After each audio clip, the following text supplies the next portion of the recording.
All of us come to this movement for different reasons at different times in our lives. And so I wanted to start off this conversation by telling my personal vegan story, where I started, how I progressed, and where I am now, and what's motivated me to start being an activist within this movement. So I thought I'd start back to talking about my childhood, my relationship with food, my parents, how they ate, and how that affected me. I grew up eating what I would consider to be a standard American diet. I ate animals, I ate their secretions, dairy, and eggs. And I thought that was normal. And beyond that, we really celebrated it. My dad used to barbecue, and those were sort of special occasions. Like, they were things we really looked forward to. My grandfather on my mom's side of the family, I used to go visit him in the summers to take piano lessons with him. He would basically fire up the barbecue all summer long, and we would eat lambs, we would eat chickens, we would eat cows and their various body parts. And it was really a treat. We loved it. We thought what we were doing was healthy. So it was healthy, it was normal, it was natural. I really did it without thinking at all. What's interesting to me is that at this time in my life, as a really young person, very young, like elementary school, I was taught at a young age, I think of food as a reward. Like, if I got good grades in school, I could go out to whatever restaurant I wanted to go to. Or, after a concert, I was a musician, I've been a musician my whole life. After a concert, a good treat would be to go out for ice cream. I developed a really dependent relationship with food. When my friends would get together, we would get those Little Debbie snack cakes, like this just junk food, and 2-liter sodas and everything. And I gained a lot of weight. Like, in high school, I was really self-conscious about my body image. I just didn't feel good in my own skin. I had acne problems and all kinds of other things. I mean, I think some of this is somewhat normal. I don't want to make too big of a deal out of something, but I think it's worth mentioning because when I got to college, and you finally get that first bit of freedom, kind of out of your home, and you start doing your own grocery shopping and start. I was eating in a school cafeteria, but you start to be able to make some of your own decisions around food for the first time, like. Do I want to get like a vegetarian option, or do I want to keep eating what I've always eaten? For the most part, when I first went to college, I didn't change much. I pretty much ate what I had been eating. Then something happened. One of my teachers came to school one day with a jar of this green stuff, and he was drinking it. It was like green water, and he called it super greens. And I got really interested in the super greens. What is this? It was like a wheatgrass powder with all kinds of other stuff in it. It was my first time ever seeing anything like this. And he claimed that it helped him lose all his weight, and he was, it was really nutritious, helped him detox and cleanse his body and all this kind of stuff.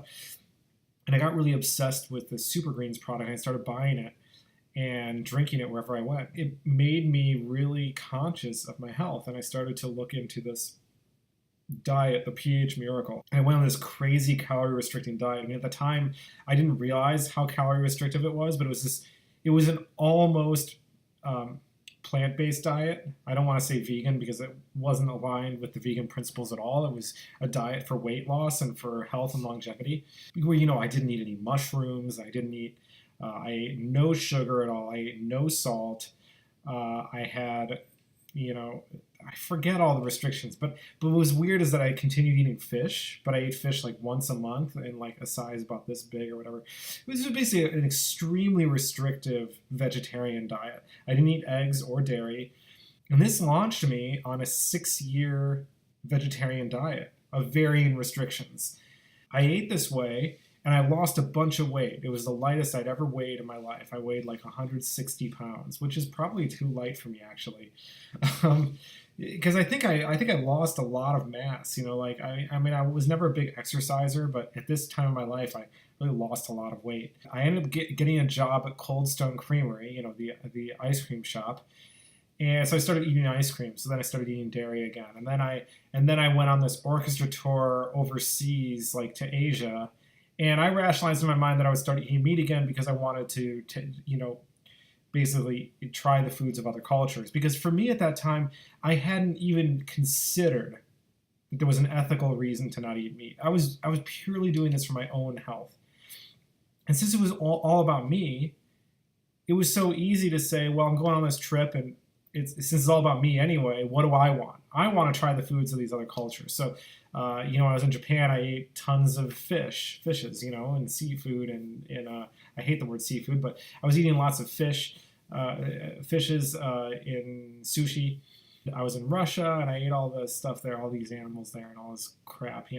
And then when I came back from this trip, this like month-long tour, I just went right back to eating, I guess what you would call an omnivorous diet. I was eating basically anything and anything I wanted. So I was about 26 at that time when this change took place. I continued eating that way, pretty much anything I wanted until I turned 30. So I tried vegetarianism.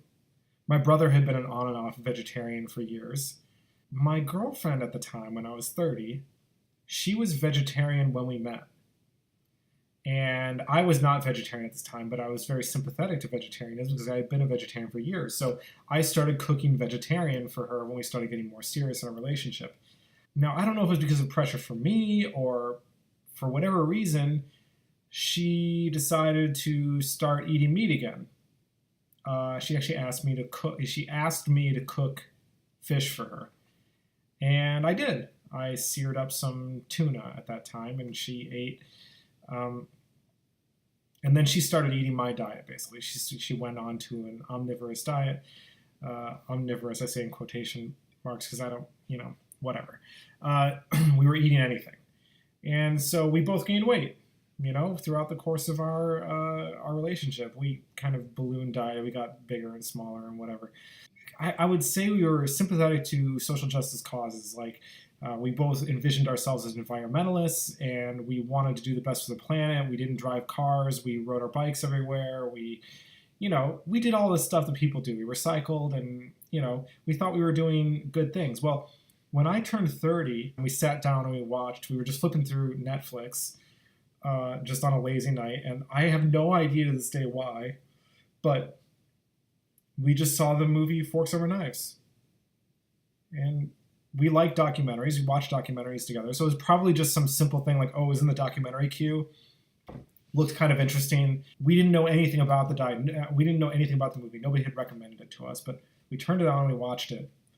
I was hearing all these arguments that I kind of understood about health. Like, yeah, I knew it was better to not eat dairy. I knew it was better to not eat eggs. I knew the health arguments in the movie didn't really do much for me. But the part of the movie, it was a really short part of the movie that talked about the environment. It absolutely floored me. The impact that animal agriculture has on the environment. And I remember I had the remote in my hands.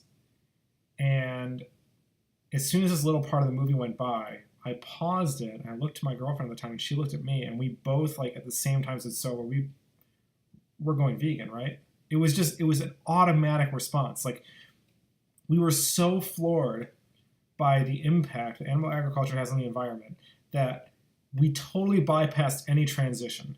As soon as the movie was over, we went downstairs, we opened up our freezer, we took all our animal products out of the freezer, and we walked them across the street to our neighbor who we were friends with, and we gave him all the stuff that we had in there. We're like, well, we're going totally vegan now. And I haven't eaten an animal product since, and that was when I was 30. I'm 33 now, so it's been just over 3 years that I've been eating this way. I think it's important to say that there has been an evolution of my veganism over the course of those 3 years. I would say that at that very moment, when I finished the documentary, I was vegan. But I wasn't done evolving. There were other things I had to consider. And I want to tell a couple stories about how this came to be, because I think it's important for us as longer-term vegans, and still, I know that in the movement, I'm relatively young. I've only been a vegan for 3 years. There are some people who have been vegan for 20 or more years, and I'm sure that they have a different perspective than I have. But what I wanted to get into was the evolution and really tell an honest portrayal of where I came from and how I progressed in this movement over time. So when I first became vegan, it was purely for it was purely for the environmental reasons. I still had not considered the moral implications of eating animals. I had not considered that there was anything wrong with eating animals. And the health benefits, although from my years of being a vegetarian, I already knew there were health benefits of not eating animal products. That wasn't really the primary reason I went vegan. It may have been a lasting reason why I stayed vegan because I knew that I was getting these benefits, but the reason that I made the switch was for the environment. So I had really identified with this and I had gotten rid of the animal products. And then I went ahead and started doing some research on what to cook and what to eat and how to do this, which wasn't that big of a stretch for me. I'd already been on very restrictive diets. So through this research though, I'll never forget this. I was sitting on my front porch of my house on a summer, like it was a summer after I went vegan. So I went vegan in April. It was either March or April of 2014. And so that summer, I was sitting drinking my morning coffee and having some toast with peanut butter. And I had my laptop in front of me and I was just searching some vegan things online and I stumbled across Gary Yourofsky. And I watched his, the most important or the most amazing speech you'll ever hear. I'll probably link it in this video. And that really outlined the ethical arguments for me in a way that I'd never heard from an incredibly powerful speaker. I know a lot of vegans have been mobilized in this movement by Gary Yourofsky. But, I want to put a little context to this because I was raised, I'm not a practicing Jew. I'm not practicing the religion, but I was raised Jewish. My mom is Jewish. She's no longer practicing the religion either, I don't believe. But I was raised with the Jewish identity, so I was raised knowing about the Holocaust. And I was raised seeing images of the Holocaust and the massacred people, the massacred Jewish people. And not even all Jewish. I mean, the Jewish people represented about half of the people killed in the Holocaust. So this is just a massive slaughter of humans, 12 million people. And when I really identified with the ethical side of the argument, it just tore me apart. And I sat on my porch and I cried. And I cried for a long time when I saw the footage of animals being slaughtered. And I connected the dots for my first time of these people that I grew up, like my people, the Jewish people, who were slaughtered for no reason other than something they were born into. They couldn't help but be Jewish. You can't change that about yourself. You can't change your skin color. You can't change your blood. Those are things that you're stuck with. You can't change what species you're in. And so I had really connected the dots about speciesism in my mind in that moment. And it just destroyed me. And it was the first time in my life that I ever cried for the animals, that I ever cried for those victims. And although I went vegan several months before for environmental reasons, I became vegan permanently in that moment. That was when there was no chance that I could ever go back on my convictions, that I had identified with the animals, the victims, the true victims. The environment is also a victim, but that's more self-inflicted, right? I mean, that has to do with humanity. And I know a lot of animals are dying because of environmental change too, but it's still more, there's more self-interest there because people could be convinced to go vegan for the environment because the environment affects them directly. But to go vegan for animal rights, for the inherent right that animals have to live without free of pain and suffering, and to look at the treatment that they're receiving and to know in your heart that that is wrong and you don't want to support it anymore. That's it. I made that connection. I stopped eating honey because I wasn't sure. And I didn't want to take the chance. I didn't want to take the chance that I was causing unnecessary suffering. So I stopped eating honey. I stopped buying animal products in my cosmetics. That took me a little longer, I'll admit, to buy vegan shampoo and toothpaste. These things, I've gradually become, closer and closer to, perfection if there is any such thing.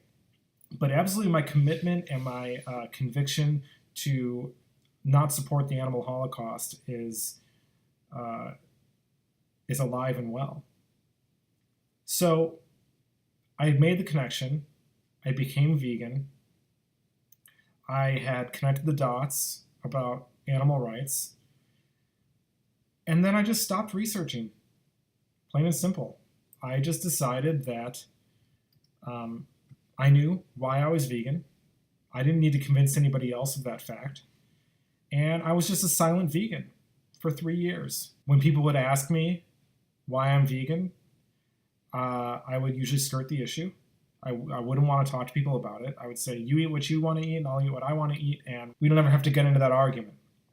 If somebody really pushed me after I tried to avoid it, I would say, are you sure you want to know why I'm vegan? Because I don't have a problem speaking my mind. I really don't. In most issues, I don't have a problem speaking my mind. But in this issue, I would always give them one last chance. I'd say, are you sure? And this exact thing happened with my mom. I was home visiting, and she asked me why I'm vegan. And I said, are you sure you want to know? Because I'll tell you. And I'm very open-minded, and my mom and I have a really nice relationship. But I just wanted to make sure she knew, because she's a very sensitive person like me. And I didn't want to upset her. But she said she did want to know, and so I just said, well, you should watch a documentary with me. And we watched Forks Over Knives together. I showed her the documentary. And that was pretty convincing for her. And then I showed her the Gary Yourofsky speech. And she went vegan overnight. It was just like that. She went vegan overnight. And she went vegan, I think, 3 or 4 months after I did. She's the only person up until now that I've, quote unquote, converted to veganism. She and I remain a nice support team for one another. We're the only vegans in our family. So when we go to Thanksgiving, it's a whole thing. But I don't really necessarily want to get into that now. That might be for a future vlog. How I deal with my family and what our personal dynamic is like. If that's interesting to you, please leave a comment. How does that get me to now? Why am I making this vlog, and why am I in this Friends of Animal Liberation thing? After 3 years of being a silent vegan, I just started feeling I was bursting at the seams. I wanted to know more.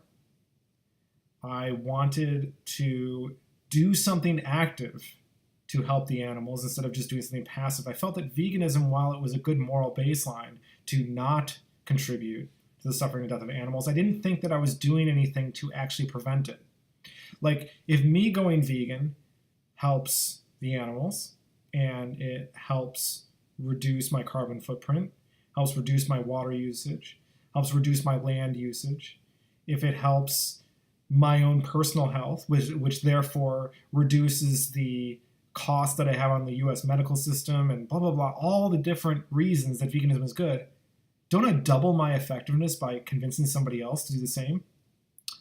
And I was starting to get really inspired by YouTubers like Vegan Gains, and Vegan Gains especially. I think he's amazing. I really like his stuff. But also street activists like Joey Carbstrong, Earthling Ed, Banana Warrior Princess, just to name a few. I think what they do is amazing, and it's courageous. And I started really feeling like radicalized by their position. Like, I could do this. I could go out and talk to random strangers about veganism, and who cares? Like, if I talk to 20 and one person takes it seriously, that's better than none, And I started really believing in the fact that even convincing one person to go vegan a year, that's enough. It's enough, and it's worth doing, spending a couple hours of your life being an activist. So I reached out to a friend of mine who's also in Friends of Animal Liberation. We knew each other through music school. We got together, and I told him that I wanted to become an activist. And so he put me in touch with a few other people in this community. And I finally went out and did a circus protest this summer. And then I went and joined up with the Wisconsin Direct Action Everywhere, DXE. And we went and we protested this ridiculous event called the Bacon Race in Cudahy, Wisconsin. There's a video of that on the Friends of Animal Liberation YouTube page. I went there to videotape.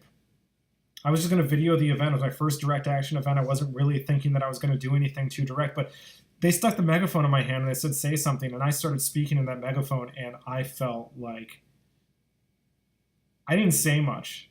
I mean, I said a few things, about bacon not being necessary for your health, and don't eat pigs, don't eat death. I said things like whatever came to my mind, but it felt really good to be in public, surrounded by strangers, in this tiny little pocket of activists, like there were 7 of us, I think, and just to shout at people through a megaphone about the truth. It felt good. Probably felt really good because I'd been bottling it all up inside for about 3 years. But damn it, I went ahead and did it. And I let it out on the line, and I'm really glad I did. I felt really energized about it. And so I'm going out there. I'm doing it. I'm going to do some street interviews. I'm going to get my hands dirty. I'm going to make some mistakes, but I'm going to try my best. And I'm going to be involved in this movement for a long time. So that's it. I think that's my vegan story. And what I really want out of this is to hear other people's vegan stories. I want to hear from youth through now and connect the dots for us. Tell us, what was that evolution like? Who helped you along the way?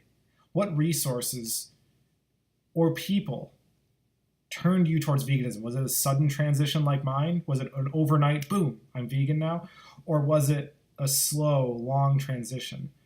Did you immediately identify with all 3 issues, morality, ethics, animal rights, environment, health? Or was it one followed by another, kind of like me? And I think by telling our vegan stories on YouTube, rather than just talking about statistics and talking about this thing or that thing or what I ate or any of these things, I think when we talk about our own personal stories, we show that there are many different ways to be vegan and many different beliefs, ways to get people to go vegan. Let's hear about it. So for other people in Friends of Animal Liberation, if you want to create a vlog of your own vegan story, tell me. Go ahead and turn on your webcam, make your video, and I'll post it up here. Or I can make it easy for you. You can come over to my place and you can do it over here or whatever you want. And I'll edit it for you and put it up on our YouTube channel. So here it is. Thank you for your time. I hope that this is inspiring for somebody who is also going through this transition or is interested in being vegan. It's not that hard. It takes some time to get used to it. But once you make the transition to veganism, you won't want to look back. It's much better over here. It's just much, much better.